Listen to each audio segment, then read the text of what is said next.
All right. Good morning, everybody. Today is Monday, November 16th, I believe. Yeah, I'm right on that one. So this is going to be our last week in class before we transfer over to full distance learning, right? The week after this, we're going to have the entire week off so that you and your parents can prepare yourselves for coming back after Thanksgiving.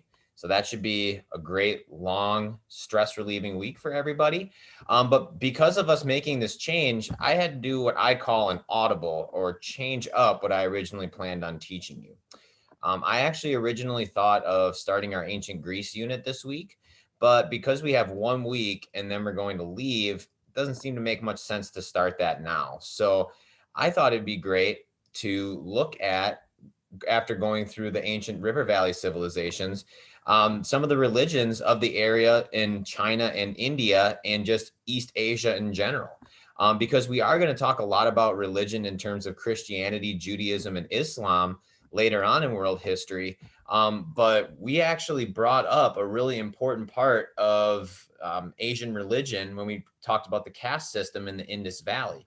So we're going to do that. So every day, Monday, Tuesday, Wednesday, we're going to talk about either a religion that originated in Eastern Asia or a philosophy or a discipline. Now, we'll talk about what that is tomorrow, philosophy or discipline.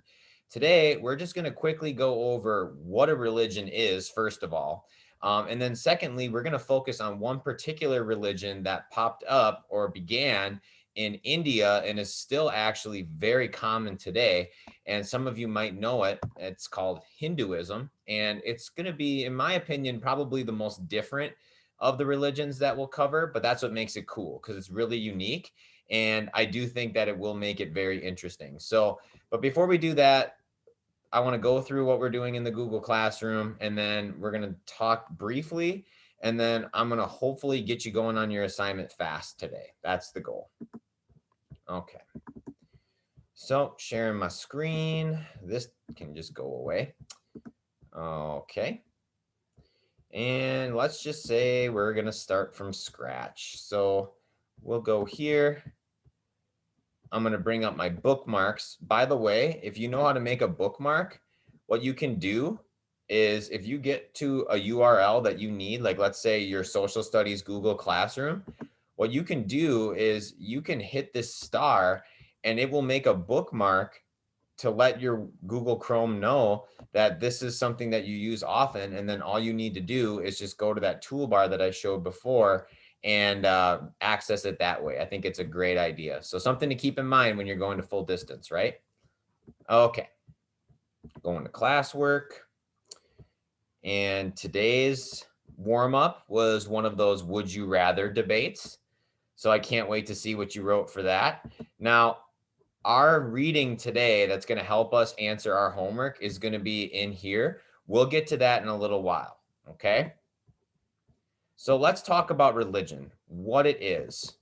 And really, when you look at religion, even though every single one that's made is different and they have different things that they worship, different rituals that they do, there are some similarities or common ground that they all share when it comes to why they're made or how they're formed. So what a religion is really is a response to the mysteries of life. And we'll get to what those are. There are really three of them. And religio is something done with detail or fervor. So that's a Latin root, and that's where the word comes from. Basically, in the beginning, survival was tough, right? Whether that's as hunter-gatherers or people that were just starting during the agricultural revolution. And it wasn't always guaranteed. So people came up with rituals or practices that they hoped would give them a better chance for survival. Just wanted to show you really quickly. Layla wanted to make an appearance today. She'd say hi, but she's a little tired today. We went on a long walk. Okay, so the idea is that if you have this group or this ritual, practice, belief system, that hopefully it would keep you not only able to survive, but also protect you and your family for the future, right? And we see these on old cave art, even places like we found like the Indus River Valley that have a whole bunch of artwork and statues that are dedicated to paying homage or respect to these deities or gods. Now, really, here are the three questions. And I think this is a really, really good thing to reflect on every time we go through religion or practice this week. How did we get here? Why are we here? What's our purpose? What are we supposed to do as people to be good people? And then the last thing is, what happens to us after we die, right? These are three unanswerable questions if you don't look into religion or having what we call faith or a belief in something without 100% proof, right? Now, first religion we're going to talk about to try to answer that is Hinduism. Now, a lot of you have probably seen this symbol before for Hinduism, and some of you might even know what it is. It's the letter Om, which means to center or to calm someone, which is a staple or an idea of the Hindu faith. So Hinduism is one of the oldest religions of humanity. In fact, it's the oldest that we know that still exists today, right? There were definitely some before then, but it's the longest surviving one. And we call it a polytheistic faith because it has more than one God. When we talk about Judaism, Christianity, and Islam later on, they are all monotheistic, mono meaning one. They only have one God, and that's the sole basis of their faith, right? So we're actually going to talk about both of these faiths here, Buddhism and Sikhism, later on this week. But because Hinduism is very tolerant, they believe that there is no right way to live or 100% right way to live. They allowed a lot of people inside their faith to come up with new ideas, and they accepted it. And that's weird considering in today's faith, usually when something branches up inside of it, it causes a lot of conflict. And that didn't happen in Hinduism, which is, weird's a bad word, but it's very unique and very cool, I think. Shows a very open mind. So we don't really know about a founder because it did come from so long ago, nor do we really know a time. I think that it probably started in the Indus River Valley because there are a lot of traditions that are still kept today that we saw through statues and artwork when they were found. But we know that the Vedas, or the Vedic tradition, which are the books of Hinduism, started about 3,500 years ago. And there are really three things about it. Number one is there are rituals and many gods. There's a god for just about every single facet of life in Hinduism, and that's called polytheism, or many gods. They have sacred texts called the Vedas. And then the caste system, we talked about that last week, is that pyramid that shows where you are in society. Remember, you're born into it and you can't leave it until you die. But if you lead a good life, then you can be brought back into a better caste, giving you motivation to do good things. All right. So what do Hindus believe? They believe in one main god, which is called Brahman. And we'll talk about that when we get into our reading here.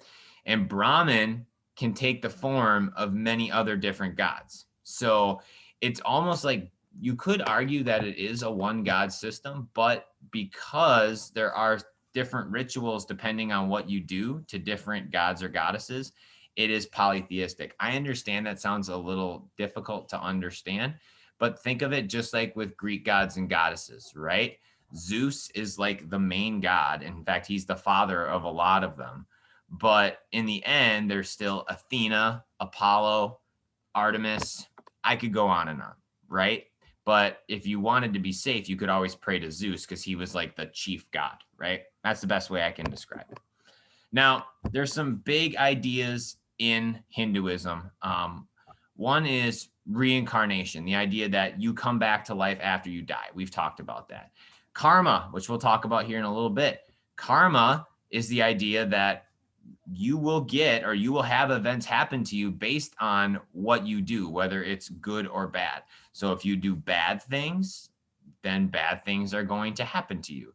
If you do good things, then good things are going to happen to you, right? Not only does it make a lot of sense, it gives you a motivation, once again, to do right things, right? So there's a method to that for sure. And then the ultimate goal, the one thing that you are supposed to do, is that you are supposed to release Atman, which is, I believe Atman is negative spirits. I'll have to look that up. But I'm pretty sure that's what Atman is it's a negative spirit. You're releasing that, and then you are supposed to join back up with the gods when you have let go of your negativity or your negative feelings. Okay. And this is second to last slide we're going to do. So just a couple things about it too. Most people that are strict followers are vegetarians. And that's just for respect for all life, right? It's basically saying that to kill an animal to eat would be wrong. There are going to be the 4 stations of life and the castes. And then there are four stages. You're going to be a student, householder, retired, and then renunciant, which means that you're renouncing those bad spirits, and then you will go into the afterlife. And then there are 4 duties of life, which is pleasure, meaning happiness, success, social responsibilities, which means things that you have to do, like if you have a child, raising a child. And then there's religious responsibilities. Now, I thought this is really neat. There are 4 yogas. So the practice of yoga, or as we see up here, Om yoga, is to center yourself in order to reunite with the gods. Now, obviously, not everyone who practices yoga is a Hindu. People use it as a form of exercise now, but that's originally where it came from, was the Hindu tradition. So there's karma yoga, which is the path of action through selfless service, doing good things like charity. There's jnana yoga, which is the path of knowledge. So trying your best to learn as much as you can about the world. There's raya yoga, which is the path of meditation. And that's going to be the one that's the physical yoga that we've talked about. And then there's bhakti yoga, which is the path of devotion. And then you're usually going to be taught in all 4 of these yogas by what we call a guru, or really is a spiritual teacher or a mentor. Okay. So ladies and gentlemen, I think, let's do this last one. So this is Brahma or Brahman, depending on how you are pronouncing it. And once again, not only is this the chief or creator god, but it takes the form of all of the others too. You can think of them almost as like a shapeshifter. And as you can see, Brahman doesn't look either male or female. And that's the reason, or the reason for that is that it is all gods and goddesses wrapped up into one, right? So it shouldn't look like a male or a female. It should be ambiguous or really neither. Okay, and we could go through the whole pantheon, but that would take a really long time. But there is a reading that we're going to talk about here. We're going to pull up that you could look at it and it will give you all of these answers. Now, I'm going to give you a hint here because you're going to want to do this reading, right? Your exit ticket is going to come right out of this reading. So what I'm going to do, because I'm just the nicest guy, I'm going to reiterate the idea of doing the split screen, right? Look at how we can have our exit ticket up in front of us while we go through the reading on the other side here. And I think that's going to save you so much time. Okay. So Hinduism has 1 billion adherents, which means that they have 1 billion people that follow it, which is about 1/8 of the world today. And in the US, there are about 1.4 million people that worship it, which that's a lot. That's a lot. So let's go through this really quick, and then we'll see if you see that an exit ticket question pops up. You can feel free, pause the video, answer it, and you can keep going. All right. So Hinduism is generally considered the world's oldest organized religion and is the 3rd largest religion in the world to Christianity and Islam, in case you're wondering. Many forms of Hinduism recognize a single major deity or god named Brahman and see a variety of gods and goddesses as expressions of a supreme god that can all be worshipped in many different ways. Therefore, Hinduism is considered by some to be monotheistic, or one god, and by others to be polytheistic, which is many, like the Greek system. Unlike many religions, Hinduism does not attribute its foundations to a single individual or text, but rather acknowledges its variety of influences, possibly dating as far back as prehistoric times in the Indian subcontinent, or present-day India. Hinduism also does not have a single theology or central religious organization or declaration of faith. It teaches that no particular religion has exclusive rights to salvation. Rather, it views all genuine religious paths as facets of God, meaning that there is no right way to worship God as long as you're doing something, which is very open-minded and very tolerant. Hinduism is largely driven by a vast and rich scriptural body, which has been developed throughout its history. Of these texts, the Vedas, exit ticket, wink. The Vedas, the Upanishads, and the Tantras hold the most authority for Hindus. Central ideas in Hinduism include the Dharma, which is things you should do, ethics and duties, karma, which is what happens to you based on what you do, samsara, which is the reincarnation cycle or coming back after death, and the moksha, which is the release from samsara, which we talked about that earlier, is releasing those negative spirits. In some practices of Hinduism, worship is very important, ranging from daily prayer rituals to ceremonial worship or puja. In addition, many Hindus maintain vegetarian diets, often derived from one of its core principles, ahimsa, the principle of non-violence. Okay, so ladies and gentlemen, that's all I have for you today. You got 3 questions on your exit ticket. Good luck.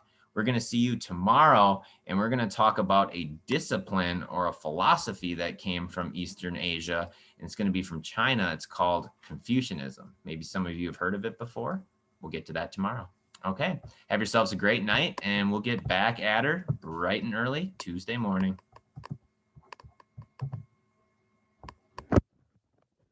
Say bye, Layla.